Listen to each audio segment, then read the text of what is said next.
You're not a criminal, not yet. You're just bored. You spend nights on forums most people don't know exist. Cybersecurity threads, hacker communities, people arguing about exploits like it's a video game. You don't understand half of what they're saying, but you understand one thing. There's money here. You download tools you barely know how to use, password crackers, network scanners, free scripts someone leaked. You test them on your own Wi-Fi, then your neighbors. Nothing serious, just curiosity. You watch YouTube tutorials about phishing. You read guides about social engineering. You learn that hacking isn't magic. It's psychology. It's laziness. It's people reusing passwords. You don't make money. You don't steal anything valuable. You just experiment. You join Telegram groups. You never speak. You just read. You see screenshots of crypto wallets. 5 figures. 6 figures. You tell yourself those are fake. They probably are, but maybe they're not. You learn a rule quickly. Real hackers don't brag. The loud ones get caught. The quiet ones get rich. You close your laptop at 3 a.m., heart racing, not from fear, from possibility. You tell yourself this is harmless. You're just learning, just exploring, just curious. But the next night, you try something real, and this time, it works. Level 2, the script user. You don't write code, you copy it. You find phishing kits sold for $40 in private channels. Templates already built, fake bank pages, fake crypto exchanges, fake login portals. All you have to do is deploy them. You rent cheap hosting, $12 a month. You don't even hide it well. You send your first phishing email. 100 addresses scraped from somewhere online. No response. You send another batch, 200 this time, still nothing. Then one login hits, username, password. You stare at it for a full minute. You weren't expecting it to work. You try the credentials, it opens, it's a small account. $1,327 inside. You hesitate. Then you move the money. Crypto first, then out. Your hands shake. Not from guilt, from adrenaline. No police knock, no frozen account. Nothing happens. The next week you scale. You improve the email design. Better logos, better grammar, more volume. 3 accounts hit, then 5, then 10. You learn something important. Most people don't get hacked because systems fail. They get hacked because they're tired, distracted, trusting. You start earning consistently. $800, $1,400, $2,300. Some weeks nothing. Some weeks everything. You join small-time scam groups. They don't trust you. You don't trust them. Everyone uses fake names. Everyone uses VPNs. Everyone assumes someone is undercover. You are no longer curious. You are profitable. Small, replaceable, but profitable. Then someone messages you privately. Want bigger tools? And that's when you realize you've only been playing with toys. Level 3, the Carter. You stop stealing logins. You start buying them. Dark forums have sections you didn't understand before. Now you do. Fool's fresh dumps, CVV's verified cards. You don't hack the banks. You buy the data from someone who did. $20 per card, sometimes less. You test small first. Online electronics store. Gift cards. Resell them for crypto. The first flip works. $600 profit in one night. No phishing emails. No waiting. Just speed. You learn which cards decline.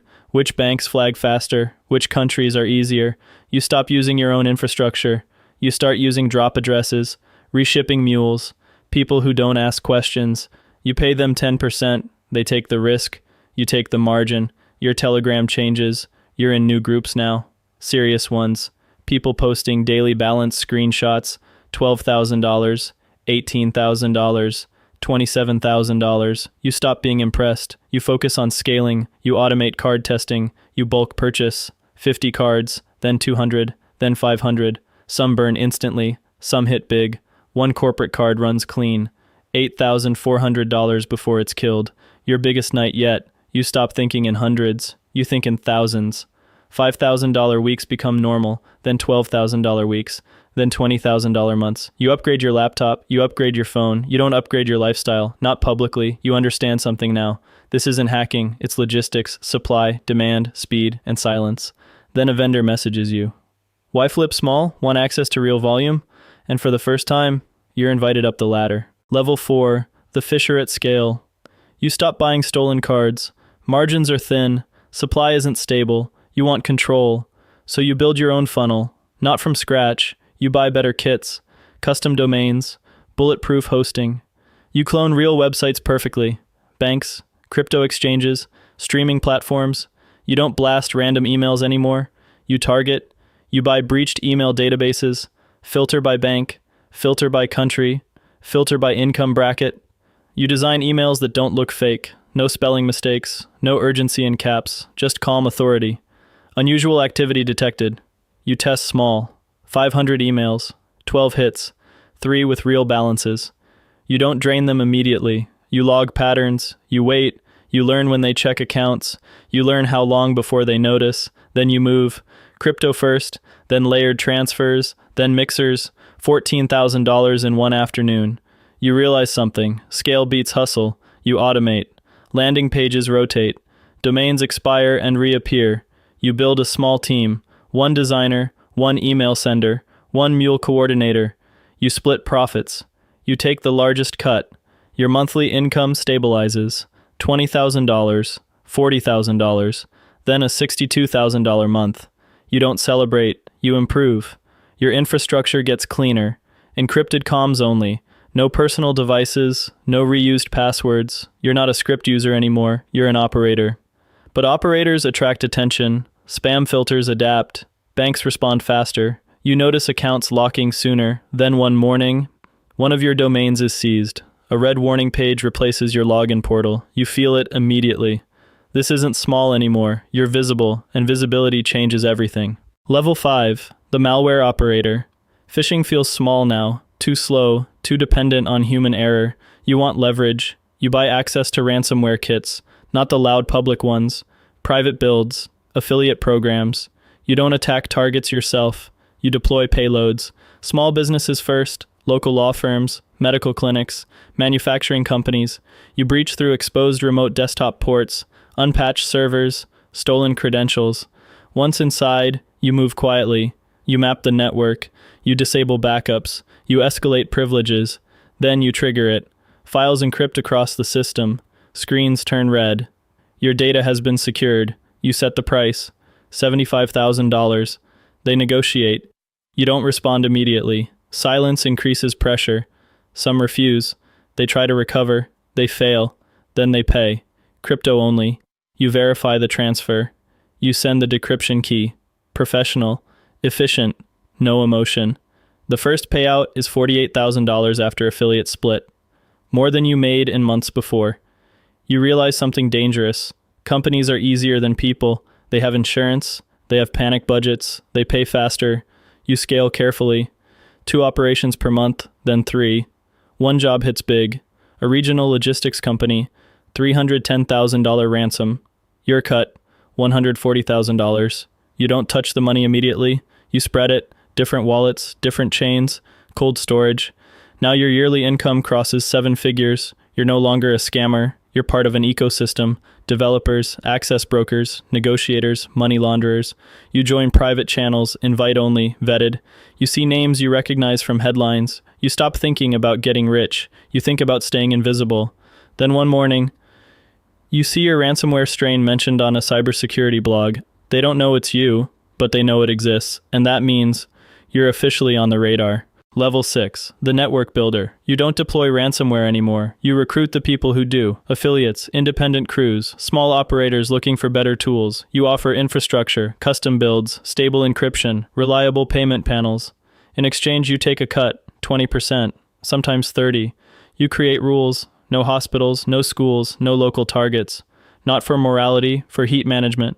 You track performance. Which crews convert, which ones panic, which ones talk too much. You drop the sloppy ones, you reward the quiet ones. Your income stabilizes. Not from one big job, from many. 10 crews, 20, across different countries, different time zones. You don't know their real names, they don't know yours. You provide access brokers, negotiators, escrow wallets, the ecosystem grows. Now when a company gets hit, it's rarely you directly, it's your network. You see dashboards, live infections, live negotiations, live transfers, you feel detached. Like a CEO watching quarterly numbers, then the numbers explode. A multinational target, $2.4 million demand. Your cut alone, $600,000. 1 week. You stop checking daily earnings. You check monthly, then quarterly. 7 figures annually becomes normal. Then 8 figures gross across the network. And with scale comes noise. more victims reporting, more cybersecurity briefings. Your ransomware family gets a name. Analysts start tracking it. You see threat intelligence reports, diagrams mapping your strain, aliases linked together. You realize something uncomfortable. You built something too visible, and systems this large don't stay invisible forever. Level 7, the infrastructure king. You stop thinking about attacks. You think about pipes, bandwidth, servers, redundancy. If crews are soldiers, you're the weapons supplier. You invest in bulletproof hosting, server health, traffic anomalies, intrusion attempts. Then one night, you detect something different. Not noise, not scanners, targeted probing, someone mapping your nodes, someone patient, someone professional. You rotate servers, you migrate clusters, you shut down segments. But the probing continues, and for the first time in years, you feel hunted, not because of money, but because of scale. Systems this large draw hunters just as large. Level 8, the syndicate leader. You stop running servers personally. You appoint managers, trusted lieutenants, separate cells. No one sees the full map. You create layers between you and the chaos. Infrastructure heads, affiliate leads, money coordinators. Each thinks they're important. None see everything. You don't talk in chat rooms anymore. You hold encrypted calls, voice distorted, cameras off. You negotiate territory. Which crews operate where? Which targets are off limits? You broker peace between rival groups, because internal wars attract attention. Now you're not just making money, you're stabilizing an ecosystem. Ransomware, access brokers, data sellers, launderers. It all flows through agreements you shape. Your annual gross across the network crosses $30 million. You don't touch most of it. You take percentages, fees, infrastructure retainers. Your personal reserves grow slower now, but safer, more distributed. Then politics enter the picture. One country quietly tolerates you, another adds you to sanctions lists. You see your alias mentioned in classified leaks. You see cybersecurity firms naming your syndicate. They don't know your real identity, but they know the structure. And structure is enough. You start seeing bounties. $5 million for information, $10 million for confirmed arrest. Your partners grow nervous. Some disappear, some flip. One lieutenant vanishes after a border crossing, no explanation. You tighten security, no travel, no luxury spending, no public mistakes. You reduce contact. You trust fewer people. Because at this level, you're not hunted by victims, you're hunted by governments. And governments don't panic, they wait. Level 9, the most wanted. Your alias is no longer underground, it's public. Cybersecurity firms publish full reports. Governments issue indictments. Your name isn't there, but your alias is. And that's enough. You see your syndicate labeled priority threat. You see press conferences mentioning your malware family. You stop checking revenue dashboards. You check news alerts. A sealed indictment appears in a foreign court. Your alias listed among co-conspirators. You read it twice, then 3 times. You don't recognize some of the names. They're building cases you didn't even know existed. Sanctions hit crypto exchanges. Wallet clusters freeze. $4.7 million locked overnight. No warning, no appeal. You move what you can, cold storage, offline backups, paper keys.